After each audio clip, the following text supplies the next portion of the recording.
Assalamualaikum warahmatullahi wabarakatuh. Innal hamdalillah nahmaduhu wa nasta'inuhu wa nastaghfiruh wa na'udzu billahi min shururi anfusina wa min sayyiati a'malina.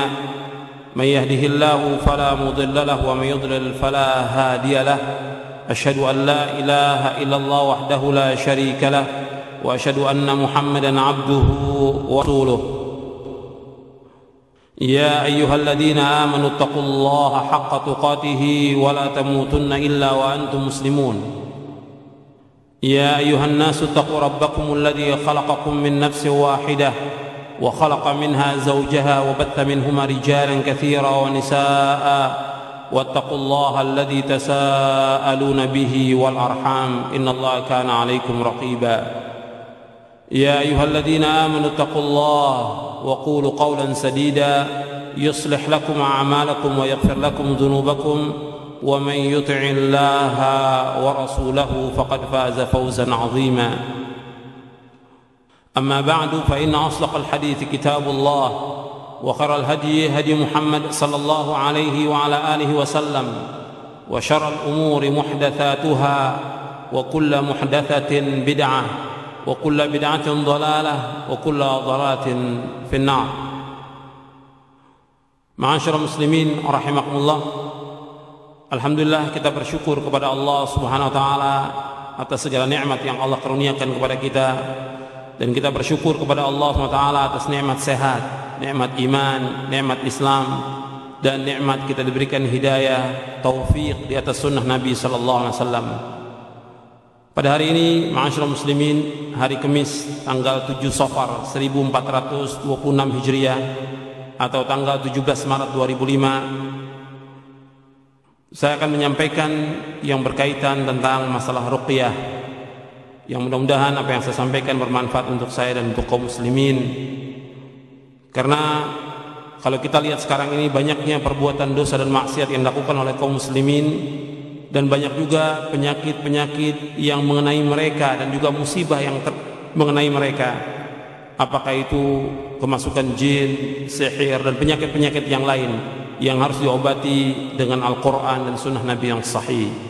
Tapi kebanyakan di antara mereka mengobatinya dengan cara syirik, dengan cara sihir, dan cara-cara yang bid'ah.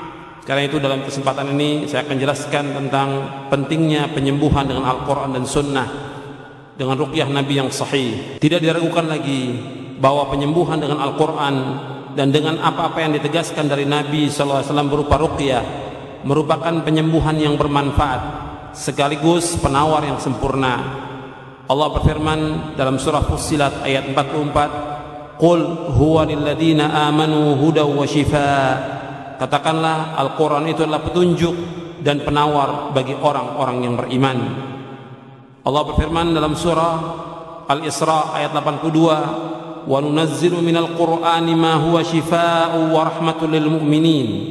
Dan kami turunkan dari Al-Quran sesuatu yang menjadi penawar dan rahmat bagi orang-orang yang beriman. Pengertian dari Al-Quran pada ayat di atas adalah Al-Quran itu sendiri, karena Al-Quran secara keseluruhan adalah penyembuh, sebagaimana Allah sebutkan dalam ayat di atas. Allah berfirman juga dalam surah Yunus ayat 57, "Ya ayyuhan nasu qad ja'atkum maw'idatun min rabbikum wa shifaa'un lima fis sudur wa hudaw wa rahmatul lil mu'minin." Wahai sekalian manusia, sesungguhnya telah datang kepada kalian pelajaran dari Rabb kalian dan penyembuh bagi penyakit-penyakit yang berada dalam dada, dan petunjuk serta rahmat bagi orang-orang yang beriman. Dengan demikian, Al-Quran merupakan penyembuh yang sempurna di antara seluruh obat hati dan juga obat fisik, sekaligus sebagai obat bagi seluruh penyakit dunia dan akhirat. Tidak setiap orang mampu dan mempunyai kemampuan untuk melakukan penyembuhan dengan Al-Quran. Jika pengobatan dan penyembuhan dilakukan secara baik terhadap penyakit dengan didasari dengan kepercayaan dan keimanan, penerimaan yang penuh, keyakinan yang pasti, terpenuhi syarat-syaratnya, maka tidak ada satu penyakit pun yang mampu melawan Al-Quran untuk selama-lamanya.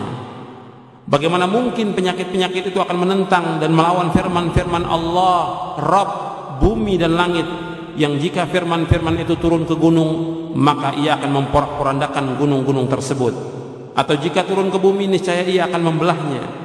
Oleh karena itu, tidak ada satu penyakit hati dan juga penyakit fisik pun melainkan dalam Al-Quran terdapat jalan penyembuhannya. Ada sebab-sebab kesembuhannya serta pencegahan terhadapnya bagi orang-orang yang diberikan pemahaman oleh Allah terhadap kitabnya. Allah Subhanahu wa taala telah menyebutkan dalam Al-Quran beberapa penyakit hati dan fisik, juga disertai penyebutan penyembuhan hati dan juga fisik. Adapun penyakit-penyakit hati terdiri dari dua macam, yaitu penyakit syubhat, penyakit kesamaran, ketidakjelasan, keraguan-raguan, dan yang kedua penyakit syahwat, yaitu penyakit hawa nafsu. Allah yang Maha Suci telah menyebutkan beberapa penyakit hati secara terperinci yang disertai dengan beberapa sebab, sekaligus cara penyembuhan penyakit-penyakit tersebut. Allah berfirman dalam surah Al-Ankabut ayat 51, awalam yakfihim anna anzalna 'alaikal kitaba yutla 'alaihim inna fi dzalika la rahmatan wa dzikra liqaumin yu'minun. Dan apakah tidak cukup bagi mereka bahwasanya kami telah menurunkan kepadamu Alkitab, yaitu Al-Quran, sedang dia dibacakan kepada mereka, sesungguhnya di dalam Al-Quran itu terdapat rahmat yang besar dan pelajaran bagi orang-orang yang beriman. Al-Allamah Ibnu Qayyim mengemukakan, faman lam yashfihil Qur'anu fala syafahu Allahu wa man lam yakfihi fala kafahu Allahu. Barang siapa yang tidak dapat disembuhkan oleh Al-Quran, berarti Allah tidak memberikan kesembuhan kepadanya, dan barang siapa yang tidak dicukupkan oleh Al-Quran, maka Allah tidak memberikan kecukupan kepadanya. Ini terdapat dalam kitab Zadul Ma'ad juz yang keempat. Mengenai penyakit-penyakit badan atau fisik, Al-Quran telah membimbing dan menunjukkan kita kepada pokok-pokok pengobatan penyembuhannya dan juga kaidah-kaidah yang dimilikinya, yakni bahwa kaidah pengobatan penyakit badan secara keseluruhan terdapat di dalam Al-Quran, yaitu ada 3 poin. Yang pertama, menjaga kesehatan. Yang kedua, melindungi diri dari hal-hal yang menimbulkan penyakit. Yang ketiga, mengeluarkan unsur-unsur yang merusak badan. Ini bisa dilihat dalam kitab Zadul Ma'ad di juz yang keempat. Jika seorang hamba melakukan penyembuhan dengan Al-Quran secara baik dan benar, niscaya dia akan melihat pengaruh yang sangat menakjubkan, dan dalam sekejap insya Allah Allah akan menyembuhkan penyakitnya. Al-Imam Ibnu Qayyim pernah mencoba ketika dia jatuh sakit, kemudian dia tidak menemukan dokter yang bisa menyembuhkan, maka kata Imam Ibnu Qayyim, saya berusaha mengobati dan menyembuhkan diriku dengan surah Al-Fatihah. Maka aku melihat pengaruh yang sangat menakjubkan. Aku ambil segelas air Zam-Zam dan membacakannya padanya surah Al-Fatihah berkali-kali, lalu aku minumnya hingga aku mendapatkan kesembuhan total. Selanjutnya aku bersandar dengan cara tersebut dalam mengobati berbagai penyakit, dan aku merasakan manfaat yang sangat besar. Kemudian aku beritahukan kepada orang banyak yang mengeluhkan suatu penyakit, dan banyak dari mereka